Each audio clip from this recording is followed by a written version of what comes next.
আসসালামু আলাইকুম ওয়া রাহমাতুল্লাহি ওয়া বারাকাতুহু। ওয়া আলাইকুম আসসালাম ওয়া রাহমাতুল্লাহি শুভেচ্ছা। আপনারা দুপুর বিকেল থেকে অপেক্ষা করছেন, অত্যন্ত গরম পড়েছে, বৃষ্টি হওয়ার আশঙ্কা আছে।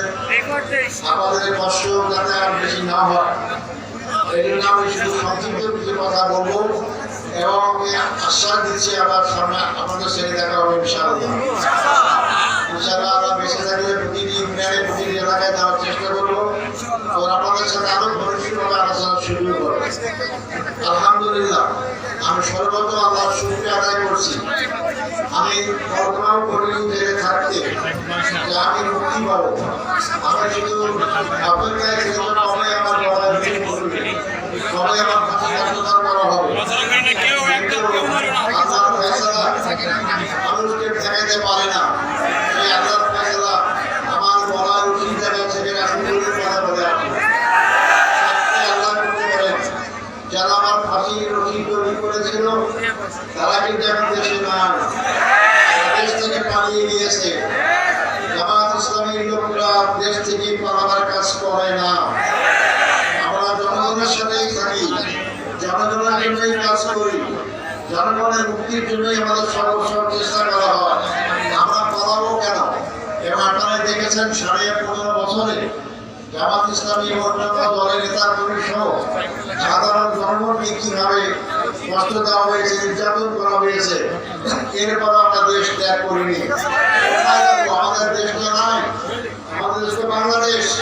বাংলাদেশেই জন্মগ্রহণ করেছি, বাংলাদেশেই থাকবো, বাংলাদেশেই মৃত্যুবরণ করবো ইনশাআল্লাহ। আমি ভাই বন্ধুগণ, অনেকে গর্ব করে বলতেন আমি অমুকের বেটি, আমি দেশ ত্যাগ করি না, দেশ থেকে পালাই না। এখন কি ওনার কথা রাখতে পেরেছেন? অপরদিকে এই মামলা যখন ছিল যুদ্ধাপরাধীর মামলা, আমাদের আমেরিকা আমেরিকায় ছিলেন, ওনারা অনেক বন্ধু বান্ধব বলছেন আপনি আমেরিকা ছাড়েন, বাংলাদেশে যাবেন না, আপনাকে মিথ্যা মামলা সাজিয়ে ফাঁসিতে ঝোলাবে। উনি বলেছিলেন হ্যাঁ, আমাদের মালিক আল্লাহ, আমি এমন কোন অপরাধ করি নাই বাংলাদেশে গেলে আমার ফাঁসি হবে, আমি কেন বিদেশে অপেক্ষা করবো? উনি কিন্তু আমেরিকা থেকে বাংলাদেশে এসেছে, ওনাকে গ্রেফতার করা হয়েছে, ফাঁসি দেওয়া হয়েছে, ফাঁসি কার্যকর করা হয়েছে, কিন্তু উনি আমেরিকায় থাকেন নাই, নিজ দেশে এসেছে, নিজের দেশের মাটিতে দেশায়িত আছেন। আর যারা বড় বড় কথা বলে, জনগণের পক্ষে কথা বলে, তারাই দেশ থেকে আগে পালিয়ে যায়। কারণ যারা অনেক অপরাধ করে, তারা জানে যে অপরাধের শাস্তি জনগণ নিজেরাই দেবে। এই অপরাধী বাঁচার জন্যই তারা যায়। আমরা জনগণের শোষণ করে, জনগণের অত্যাচার জুলুম করে আমরা রাজনীতি করি না। সংগ্রামী ভাই ভাই, আমার কি অপরাধ ছিল? আমার 61 বছর কেন কারাগারে রাখা হলো? সরকারকে জবাব দিতে হবে, যার আগে সরকার গঠন করেছে।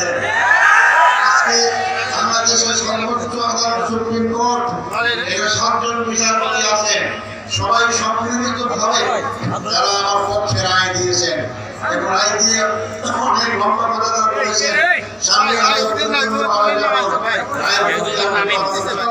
পারবেন এর মাধ্যমে আমরা দেশবাসী দুনিয়াবাসী জানাতে পারবো। শুধু আমাকে না, আমার আগে যাদেরকে ফাঁসি দেওয়া হয়েছে সবটা পুলিশের ক্লিন করার জবাবদার বিচার নামে প্রশাসনিক হত্যা করা হয়েছে। আমি ভাই বন্ধুগণ, আমি এই জন্য সর্বপ্রথম সেই মহান রব্বুল আলামিনের দরবারে শুকরিয়া আদায় করছি। সেটা অবনত হচ্ছি আল্লাহ আমাকে মুক্তি দিয়েছেন, জানি না কেন মুক্তি দিয়েছেন। আমার আকাঙ্ক্ষা ছিল জেলখানায় যদি হাসিনা সরকারের আমরা শহীদ হই, আমার বিশ্বাস ছিল যে সরকার ইসলামের বিরুদ্ধে অবস্থান নিয়েছে, কোরআন সুন্নাহর বিরুদ্ধে অবস্থান নিয়েছে, নামাজ রোজা মসজিদের বিরুদ্ধে অবস্থান নিয়েছে, মাদ্রাসায় বন্ধ করে দেওয়া হয়েছে, তাদের হাতে আমার ফাঁসি করে নিশ্চয়ই আল্লাহ আমার শাহাদত কবুল করবেন। এবং শাহাদত কবুল করলে আল্লাহ রাসূল হাদিস অনুযায়ী বিনা হিসাবে জান্নাত নসিব হোক।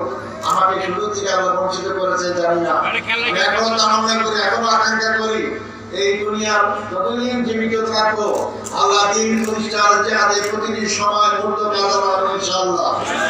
এই পথেই যদি আমার মৃত্যু হয়, শহীদ হয়, আমি শুধুই আকাঙ্ক্ষা করি যে শহীদের মাধ্যমে আগামী দিন আল্লাহর কাছে মুক্তি পাবো এবং আল্লাহকে পছন্দের সেই জান্নাত পাওয়ার চেষ্টা করবো ইনশাআল্লাহ। সংগ্রামী ভাই ও বন্ধুগণ, আমি অভিনন্দন জানাই 5ই আগস্ট 2024 সালে যে মহা বিপ্লব হয়েছে বাংলাদেশে, আমার রাজনৈতিক জীবনে এত বড় বিপ্লব আমি শুনিনি। যদিও আমি জেলখানায় ছিলাম, কিন্তু শেষের দিকে জেলখানা অনেকটা বাইরে খাওয়ার পর সুযোগ হয়েছিল। তার মাধ্যমে জানতে পেরেছি লক্ষ লক্ষ লোক ঢাকায় রাজপথ প্রকম্পিত করেছে। দুনিয়ার ইতিহাসে আমার মনে এমন হয় নাই যে প্রধানমন্ত্রী বাড়ির কার্যালয়ে মহিলা ভাত দেওয়ার জন্য মাছ তরকারি পাক করেছেন, সবার সুযোগও তিনি পেলেন না। যারা যাদেরকে অবদ্ধ করে যারা নির্যাতন করা হয়েছে, সেই মানুষটাই সেই গণভবনে গিয়ে তার খাওয়া দাওয়া সব শেষ করে দিয়েছে। সেখানে কোনো ফার্নিচার নাই। এটা কিন্তু দুঃখজনক একদিকে, অপর দিকে শিক্ষা আছে যে কি এমন অত্যাচার করে, কি রকম জুলুম করে মানুষ এতটুকু খেপে যায়। রাষ্ট্রীয় সম্পদ সেখানেও তারা ভাঙচুর করেছে। এখান থেকে তাদের শিক্ষা যদি না হয়, এখান থেকে তারা যদি শিক্ষা গ্রহণ না করে, আগামী দিনে বাংলাদেশের রাজনীতি তাদের কঠিন হয়ে যাবে। সংগ্রামী ভাই বন্ধুগণ, আমি তাই 5ই আগস্টের মহাবিপ্লবী থেকে মোবারকবাদ জানাই, ধন্যবাদ জানাই, যাদের আন্দোলনের ফলে আজকে আমার দেশে পরিবর্তন হয়েছে, নতুন স্বাধীনতা হয়েছে। আমি নতুন ধর্ম পেয়েছি, আমি নতুন ধর্মে অনুসরণ করলাম, ফাঁসি থেকে আমি আজকে মুক্ত হয়ে গেলাম। আমার তো অনেক আছে জেল থেকে মুক্ত হয়ে গিয়েছে। প্রচুর আলেমকে গ্রেপ্তার করা হয়েছে বিনা অপরাধে, মাথায় টুপি, মুখে দাড়ি, ইসলামের কথা বলে জঙ্গি ট্যাগ লাগিয়ে তাদেরকে জেলে করা হয়েছে। আমার অনেক আলেমের সাথে দেখা হয়েছে, কোনো অপরাধ তাদের নাই, তারা কোনো দলও করে না, আল্লাহ সহ্য করেন না। আল্লাহ বিরুদ্ধে অবস্থান গ্রহণ করলে একজন বলছেন আল্লাহ ছেড়ে দেয়, সুরক্ষা হয়, রক্ষা হয় না। 5ই আগস্ট অনেক ইমান আছে, আল্লাহ সরাসরি আমাদেরকে বিপ্লব করার ব্যবস্থা করে দিয়েছে। ভাই সালাম তাদের 5ই আগস্ট বিপ্লবী সেই যুবক ছাত্রদের আজকে বিচার ব্যবস্থা যে ব্যবস্থা 15.5 বছর চলে গিয়েছিল, আমি ধন্যবাদ জানাই বিপ্লবের মাধ্যমে আমাদের বিচার অর্পণ কিছুটা এখন আমাদের মনে হচ্ছে তারা এখন মুক্ত হয়ে স্বাধীনভাবে বিচার কাজ করতে পারছে। এখন মানুষ বিচার শুরু করেছে। আগে কিন্তু সরকারের নিয়ন্ত্রণের বিচার ব্যবস্থা ছিল, যার মানুষ বিচার পাইত না। একটু আগে আমাদের সাহেব বলছিলেন যে বিচারক থেকেই আমাকে দেখেছে যে আমি তাকে হত্যা করেছি, এটাও তারা বিশ্বাস করেছে। বিচারক বিচারকের অবিচারক ছিল, সেই বিচারক বাংলাদেশ থেকে বিদায় নিয়েছে। আমি জীবিত জেল থেকে বের হয়েছি, আমার বিরুদ্ধে যারা সুপ্রিম কোর্টে ফাঁসির হুকুম দিয়েছে তারা কোথায়? তারা আজকে নাই কেন? আমার ইতিহাসের ছাত্র, দুনিয়ার কোন বিচারালয় সুপ্রিম কোর্টের সমস্ত বিচারপতি পদে বাধ্য হয়, এটাই বাংলাদেশের একমাত্র ব্যতিক্রম। কারণ বিচার ব্যবস্থাকে ধ্বংস করে দিয়েছিল এবং তারা এই বিচার উপরে এতটাই অন্যায় করেছিল, তাদের বিরুদ্ধে কাজ করেছিল, যার কথা সহজ করে তারা পদত্যাগ থেকে নিজেকে মুক্ত করতে পারেন না। সংগ্রামী ভাই বন্ধুগণ, সেই বিচার ব্যবস্থা এখন আমাদের স্বাধীন হয়েছে, জনগণ এখন বিচার পাবেন ইনশাআল্লাহ। 5ই আগস্ট আমি আমাদের দেশ কর্মী সেনাবাহিনীকে ধন্যবাদ জানাই। তারা যদি জনগণের পক্ষে অবস্থান গ্রহণ না করতেন তারা হয়তো রাষ্ট্রের হয়তো রক্তাক্ত হয়ে যেত, হাজার হাজার লোক মারা যেত। ধন্যবাদ তাদেরকে, জনগণের পক্ষ অবলম্বনের কারণে আমরা বিপ্লবকে সফল করতে পেরেছি। সংগ্রামী ভাই বন্ধুগণ, আমি ধন্যবাদ জানাতে চাই, আমি রংপুরের সন্তান, মতবাদের সন্তান। এই বিপ্লবের সূচনা যে ঘটিয়েছিল সেও রংপুরের সন্তান এবং বিশ্ববিদ্যালয়ের ছাত্র আবু সাঈদ, তিনি বুড়ির সামনে হাত করে বুক পেতে দিয়েছিলেন, মারো আমাকে। এই মৃত্যুকে ভয় পান নাই, তার মৃত্যুর মধ্য দিয়ে হাসিনার পতন হয়েছে, মৃত্যুর মধ্য দিয়ে এই দেশে আধিপত্য শক্তির পতন হয়েছে। মৃত্যুর মধ্য দিয়ে বাংলাদেশ নতুন করে স্বাধীনতা অর্জন করেছে। আমরা আজকে আধিপত্য মুক্ত, আমরা আজকে গণতান্ত্রিক মুক্ত, ফেসিবাদ মুক্ত একটি মুক্ত দেশ হয়েছে। আমরা বর্তমান ক্ষমতাসীন সরকার, অর্থাৎ আমাদেরই সরকার, জনগণের সরকার, এই সরকারের কাছে অবশ্যই দাবি করবো আপনারা নির্বাচন সুষ্ঠু দেবেন, অবাধ হবে, নিরপেক্ষ হবে এবং আপনারা ঘোষিত সময় দিয়েছেন তার পূর্বেই আপনাদের সংস্কারের কথা বলেছেন। আমরা আশা করি রাজনৈতিক দলগুলো মিডিয়ার সংস্কার ঐক্যমত্য পোষণ করে নির্ধারিত সময় নির্বাচন ব্যবস্থা করবেন। কারণ জনগণ 15-16 বছর ভোট দিতে পারে নাই, ভোট বাক্সটি পৌঁছে নাই। আগামী নির্বাচন যখনই হোক, আপনাদের কাছে দেশের একজন নাগরিক হিসেবে বলতে চাই, আগামী নির্বাচনে আমাদেরকে ভোট বিপ্লব করতে হবে, ভোট কেন্দ্রে যেতে হবে, আপনার পছন্দের লোককে ভোট দিতে হবে, আপনার পছন্দের মার্কাকে ভোট দিতে হবে। আর ভাইয়ের নির্বাচনে এখন রাতের অন্ধকারে ব্যালট বাক্স ভর্তি করার সুযোগ কারো হবে না। এখন প্রশাসনকে ব্যবহার করে জোর করে আমার ভোট অন্যদিকে করার সুযোগ থাকবে না ইনশাআল্লাহ। সেই জন্য আপনারা আপনাদের অধিকার প্রতিষ্ঠানের জন্য আপনারা প্রস্তুতি গ্রহণ করেন। আপনার ভোটের মাধ্যমে একটা সরকার গঠন হয়।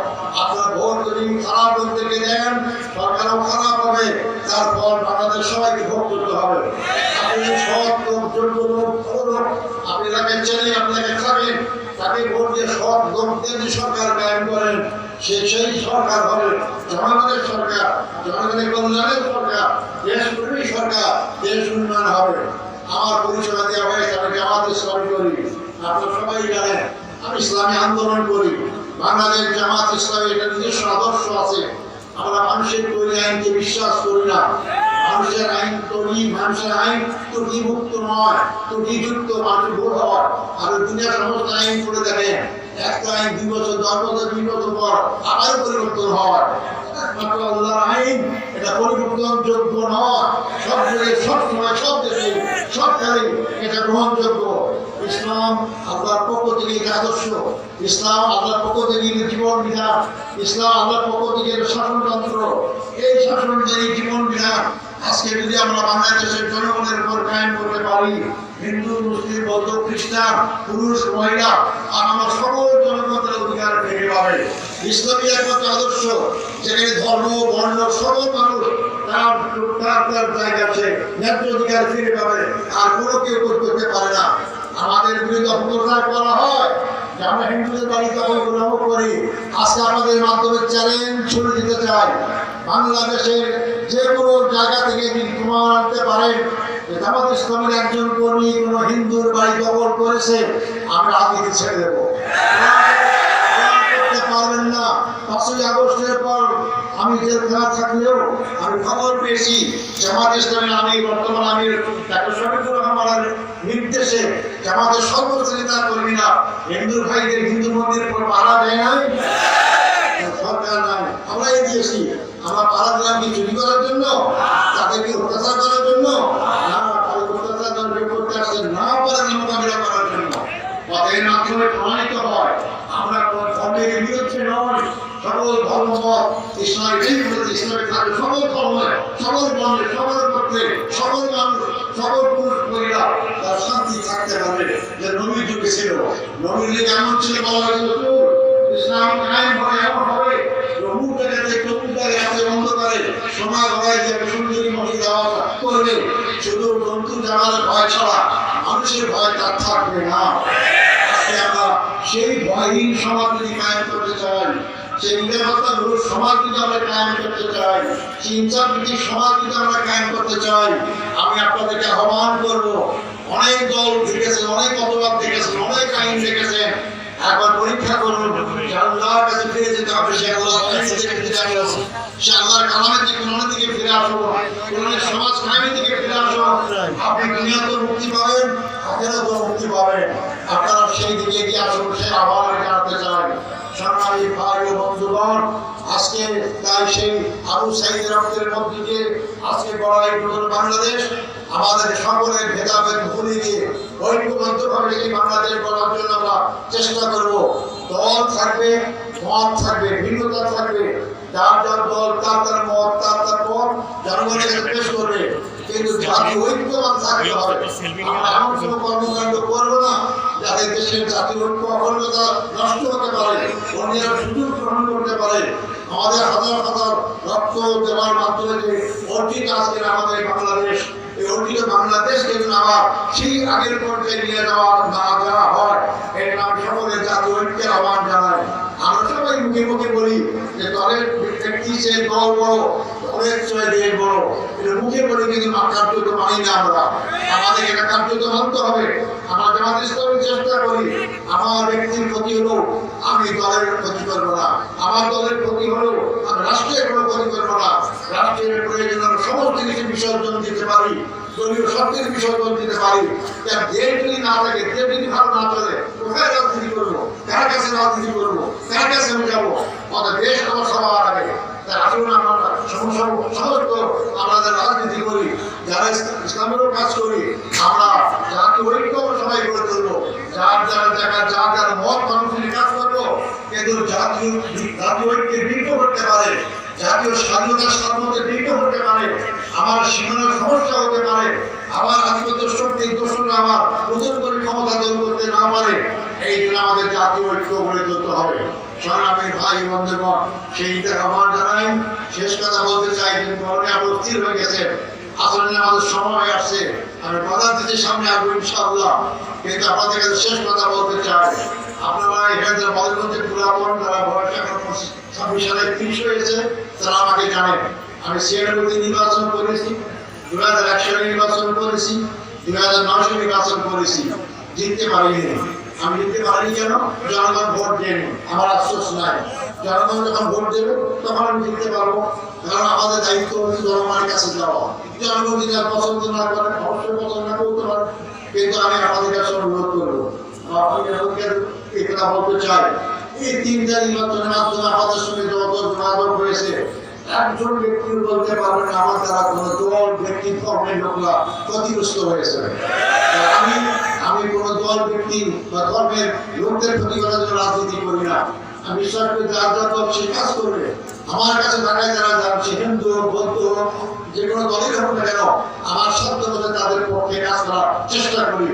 আমি তাই বলতে চাই, আগামী নির্বাচন যদি আপনারা আমাকে পছন্দ করেন, তাহলে আপনারা যদি হাতকে শক্তিশালী করেন, তখন ব্যক্তিগত পর্যায়ে যে মানুষের সেবা করা যায়, রাষ্ট্রীয় পর্যায়ে গেলে রাষ্ট্রীয় সম্পদের সেবা তার চেয়ে আরো কয়েক গুণ করা যায়।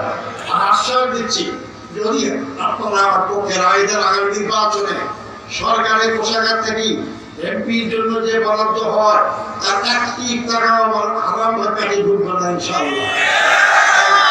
সরকারি সমস্ত সম্পদ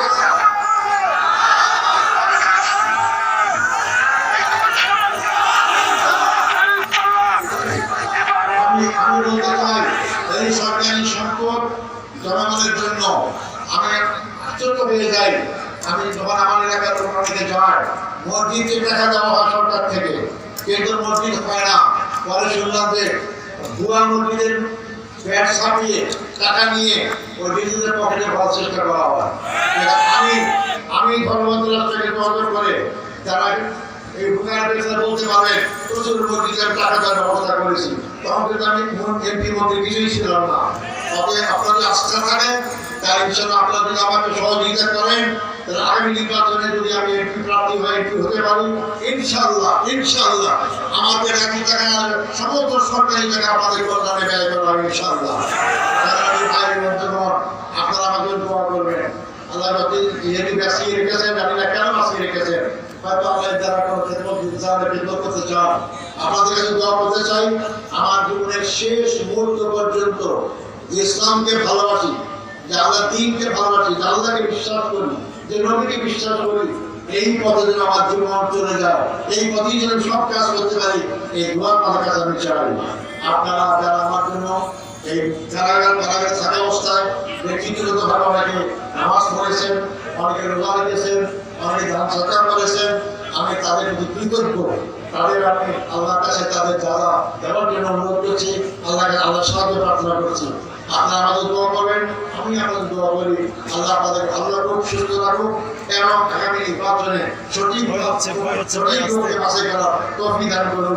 আসসালামু আলাইকুম ওয়া রাহমাতুল্লাহি ওয়া বারাকাতুহু।